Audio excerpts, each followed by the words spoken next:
ಮಕ್ಕಳಿಗೆ heart attack 8ರಿಂದ 10ನೇ class ಮಕ್ಕಳೇ ಸಾವು. ಇತ್ತೀಚೆಗೆ ರಾಜ್ಯದಲ್ಲಿ ಚಿಕ್ಕ ಚಿಕ್ಕ ಮಕ್ಕಳು ಹೃದಯಾಘಾತಕ್ಕೆ ಬಲಿಯಾಗ್ತಿದ್ದಾರೆ. ಇಲ್ಲಿ ತನಕ ಒಟ್ಟು 4 ಪ್ರಕರಣಗಳು ವರದಿಯಾಗಿದೆ. ಯಾದಗಿರಿ, ರಾಯಚೂರು ಬಳಿಕ ಇದೀಗ ಹಾಸನದಲ್ಲೂ ವಿದ್ಯಾರ್ಥಿಯೋರ್ವ ಹಾರ್ಟ್ ಅಟ್ಯಾಕ್ನಿಂದ ಅಸುನೀಗಿದ್ದಾನೆ. ಇದ್ದಕ್ಕಿದ್ದ ಹಾಗೆ ಎದೆನೋವು ಕಾಣಿಸಿಕೊಂಡು ಹಾಸನದಲ್ಲಿ 11 ವರ್ಷದ ಬಾಲಕ ಮೃತಪಟ್ಟಿದ್ದಾನೆ. ಆಲೂರು ತಾಲೂಕಿನ ಚನ್ನಾಪುರ ಗ್ರಾಮದ ಕಾವ್ಯಶ್ರೀ ಎಂಬುವರ ಪುತ್ರ ಸಚಿನ್ ಸರ್ಕಾರಿ ಹಿರಿಯ ಪ್ರಾಥಮಿಕ ಶಾಲೆಯಲ್ಲಿ 8ನೇ ತರಗತಿ ಓದ್ತಾ ಇದ್ದ. ನಿನ್ನೆ ಶಾಲೆಗೆ ಹೋಗದೆ ಮನೆಯಲ್ಲಿ ಟಿವಿ ನೋಡ್ತಾ ಮಲಗಿದ್ದ. ಈ ಸಂದರ್ಭದಲ್ಲಿ ಏಕಾಏಕಿ ಎದೆನೋವು ಕಾಣಿಸಿಕೊಂಡಿದೆ. ತಕ್ಷಣವೇ ಸಚಿನ್ ಮೃತಪಟ್ಟಿದ್ದಾನೆ. ಏನ್ ನೋಡ್ತಾ ಇದ್ದೇವೆ, ಏನ್ ಕೇಳ್ತಾ ಇದ್ದೀವಿ ನಾವು. ಇದೇ ತಿಂಗಳಲ್ಲಿ 5-6ನೇ ತರಗತಿಯ ಚಿಕ್ಕ ಚಿಕ್ಕ ಮಕ್ಕಳಲ್ಲಿ ಹೃದಯಾಘಾತಗಳು, ಶಾಲೆಯ ಸ್ಟಾಫ್ ರೂಮ್ಗಳಲ್ಲಿ ತರಗತಿಗಳಲ್ಲಿ ಹೃದಯಾಘಾತಗಳು ಹಾಗೂ ಚಿಕ್ಕ ಚಿಕ್ಕ ಮಕ್ಕಳಲ್ಲಿ ಕ್ಯಾನ್ಸರ್ಗಳು, ಟೈಪ್ 1 ಟೈಪ್ 2 ಡಯಾಬಿಟಿಸ್ಗಳು, ಇನ್ಸುಲಿನ್ ತೆಗೆದುಕೊಳ್ತಾ ಇದ್ದಾರೆ, ಸ್ಕೂಲಲ್ಲಿ ತಲೆ ತಿರುಗಿ ಬೀಳ್ತಾ ಇದ್ದಾರೆ. ಇವೆಲ್ಲಕ್ಕೂ ಕಾರಣಗಳೇನು? ಹೀಗೆ ಮುಂದುವರೆದರೆ ಮಕ್ಕಳ ಭವಿಷ್ಯ, ಸದೃಢ ಭಾರತದ ಕನಸು ಊಹೆಗೂ ಮೀರಿದ್ದು.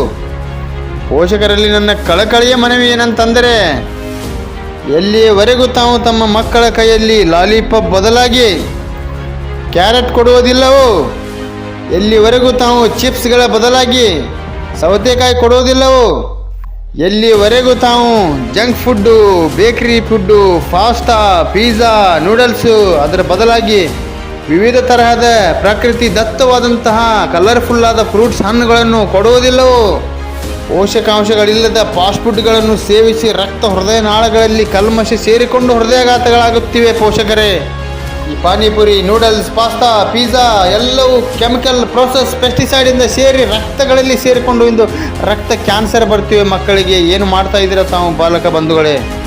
ಕಸಕ್ಕೆ ಹಾಕುವಂಥ ಆಹಾರವನ್ನು ತಾವು ಮಕ್ಕಳಿಗೆ ನೀಡ್ತಾ ಇದ್ದೀರಾ. ಇದು ತುಂಬ ಬೇಸರದ ಸಂಗತಿ ಪೋಷಕರೇ. ಇದು ಸ್ಕೂಲ್ನಲ್ಲೇ ಇನ್ಸುಲಿನ್ ತೆಗೆದುಕೊಂಡು ಟೈಪ್ 1 ಟೈಪ್ 2 ಡಯಾಬಿಟಿಸಿಂದ ತಲೆ ತಿರುಗಿ ಮಕ್ಕಳು ಬೀಳ್ತಾ ಇದ್ದಾರೆ. ಏನು ಮಕ್ಕಳ ಭವಿಷ್ಯ ಯೋಚನೆ ಮಾಡಿದರೆ ಗಂಭೀರವಾಗಿ ತುಂಬ ಬೇಸರವಾಗುತ್ತದೆ. ಪಾಲಕ ಪೋಷಕ ಬಂಧುಗಳೇ, ಕೇವಲ ತಾವು ಫಸ್ಟ್ ಬರ್ರಿ, ರ್ಯಾಂಕ್ ಬರ್ರಿ, ತಮ್ಮ ಸ್ಟೇಟಸ್ಗೋಸ್ಕರ, ತಮ್ಮ ಪ್ರತಿಷ್ಠೆಗೋಸ್ಕರ ಇಂದು ಮಕ್ಕಳ ಮೇಲೆ ಒತ್ತಡವನ್ನು ಹೇರ್ತಾ ಇದ್ದೀರಾ. ಪಾಲಕ ಬಂಧುಗಳೇ, ಮಗುವಿನ ಆರೋಗ್ಯದ ಬಗ್ಗೆ ಒಂದಾದರೂ ದಿನ ವಿಚಾರ ಮಾಡಿದ್ದೀರಾ? ಫಸ್ಟ್ ಬಂದಂತಹ ಮಾರ್ಕ್ಸ್ ಕಾರ್ಡನ್ನು ತೆಗೆದುಕೊಂಡು ಸ್ಟೇಟಸ್ನಲ್ಲಿಟ್ಟು ತಮ್ಮ ಪ್ರತಿಷ್ಠೆಗೋಸ್ಕರ, ತಮ್ಮ ಒಂದು ಸ್ಟೇಟಸ್ಗೋಸ್ಕರ ಇಂದು ಮಕ್ಕಳಿಗೆ ಒತ್ತಡ, ಖಿನ್ನತೆ, ಡಿಪ್ರೆಷನ್ ಅಂತಹ ಸುಮಾರು ರೋಗಗಳನ್ನು ತರಲು ಇಂದು ಪಾಲಕರ ಬೇಜವಾಬ್ದಾರಿ ತಾನೇ ಇದಕ್ಕೆ ಕಾರಣ ಎಂದು ಹೇಳೋದಕ್ಕೆ ಇಷ್ಟಪಡ್ತೇನೆ ನಾನು.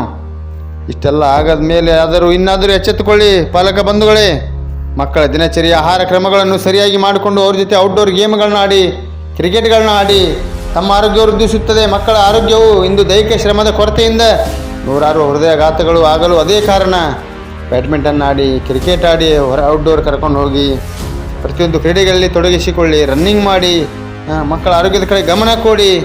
ಮುಂದಿನ ದಿನಮಾನಗಳಲ್ಲಿ ಈ ರೀತಿಯಾದಂತಹ ದೊಡ್ಡ ದೊಡ್ಡ ತೊಂದರೆಗಳು ಮಕ್ಕಳಲ್ಲಿ ಕಾಣದಂತೆ ತಾವು ಇಂದಿನಿಂದ ಮಕ್ಕಳ ದಿನಚರಿ ಆಹಾರ ವಿಹಾರಗಳಲ್ಲಿ ತಾವು ಬದಲಾವಣೆ ಮಾಡಬೇಕಂತ ಹೇಳಿ ಮನವೆಚ್ಚಿ ಕೇಳ್ಕೊತಾ ಇದ್ದೇನೆ. ತಮಗೆ ಕಳಕಳಿ ವಿನಂತಿ ಮಾಡ್ಕೋತಾ ಇದ್ದೇನೆ ಪಾಲಕ ಬಂಧುಗಳೇ.